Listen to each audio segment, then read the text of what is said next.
আজকের সকালটা খুব অলস লাগছিল। সারা রাত ধরে বৃষ্টি হয়েছে, শুধু তাই নয়, সব জায়গা ভিজে এবং সাথে কিন্তু অলস হলেও সকালটা খুব ভালো লাগছিল। অলস বলে সকালে উঠতে একটু দেরি হয়ে গেছে, তাই আজকে আর যোগার দিকে আগে যেতে পারিনি। আগেই ঢুকতে হয়েছে রান্নাঘরে। ঢুকেই আগে ভাত বসিয়ে নিয়েছি। এটা আমার প্রথম কাজ থাকে রান্নাঘরে ঢুকে, কারণ আমার সকালের একটু তাড়া থাকে। আমার ছেলে স্কুলে যায়, আমার হাজব্যান্ড অফিস যায়।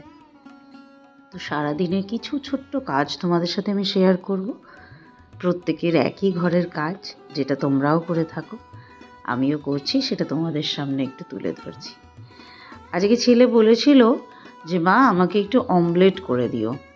এটা আজকে না, কালকেই বলেছিল স্কুল থেকে ফেরার সময়। তখন আমি ওকে বলেছিলাম ঠিক আছে করে দেবো।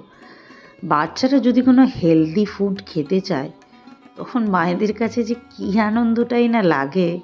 নইলে বাচ্চারা তো হেলদি ফুড খাওয়া মানে তাদেরকে রীতিমতো ফোর্সফুলি খাওয়াতে হয়। ফোর্সফুলি মিন্স একটু কষ্ট করেই খাওয়াতে হয়। তো আজকে যখন খেতে চেয়েছি, আমি এক বাক্যে হ্যাঁ করে দিয়েছি। ওকে আমি অমলেট দিয়েছি। অমলেট তো গোটা দিলে ও খেতে পারবে না ওইভাবে, কারণ ও তখন বলবে এটা অনেক বেশি, কারণ ও তো ছোটো। তো তাই ওকে একটু স্ক্র্যাম্বেলড এগ করে দিয়েছি। বাকি এবার চলে যাচ্ছে আসল রান্নার দিকে। রান্না আমি একটু পরেই বসাবো, এখন জিনিসগুলো একটু গুছিয়ে রাখছি। আজকে একটু মাছের ঝোল করব সবজি দিয়ে, কারণ আমরা সবজি দিয়ে মাছের ঝোল খাওয়াটা খুব পছন্দ করি। সব সবজির গুণাগুণ পাওয়া যায় এবং মাছের ঝোলটা টেস্টও হয়। সেটাই করার জন্য প্রিপারেশন নিয়ে নিয়েছি। আজকে এক অদ্ভুত মজার ব্যাপার হয়েছে। আমি যখন সকালে ঘুম থেকে উঠেছি, হালকা বৃষ্টি হচ্ছিল, খুব কম, কিন্তু সারা রাত ভীষণ হয়েছে। তো আমাদের এখানে না প্রচুর পায়রা আছে। সব পায়রাগুলো ঠিক আমার জানলার কার্নিশের নিচে একদম আশ্রয় নিয়ে বসেছিল।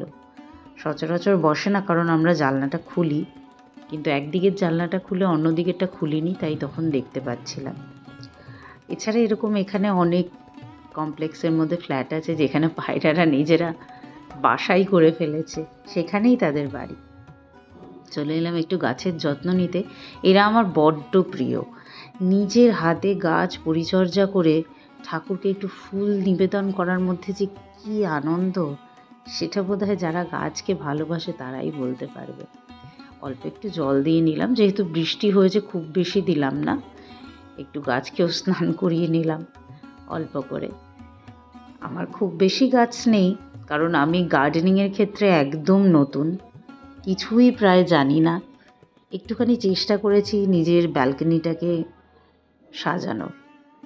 সব কাজের পর একটু বসে জল খাওয়ার, উষ্ণ গরম জল খাওয়ার সুযোগ পেলাম। খুব টায়ার্ড লাগে সকাল থেকে, যখন কাজটা স্টার্ট করি একদম সেই গিয়ে 10:30টার সময় আমার থামে, সেই ভোর 5:30 থেকে। তো চেষ্টা করি একটু তার মাঝে মাঝে রেস্ট নিয়ে নিতে, কারণ এক নাগাড়ে কাজ করাটা কারোর পক্ষে পসিবল নয়। নিজে একটু বসে জিরিয়ে নেওয়া, একটু শান্তি উপভোগ করার মধ্যে আনন্দটাই আলাদা। এই জলটা খেয়েই এবার আমাকে ছুটতে হবে আমার ছেলেকে ওঠাতে, কারণ ওর স্কুল আছে। তোমাদেরও অনেক কাজ আছে। চলো, দেখা হবে আবার পরে। বাই।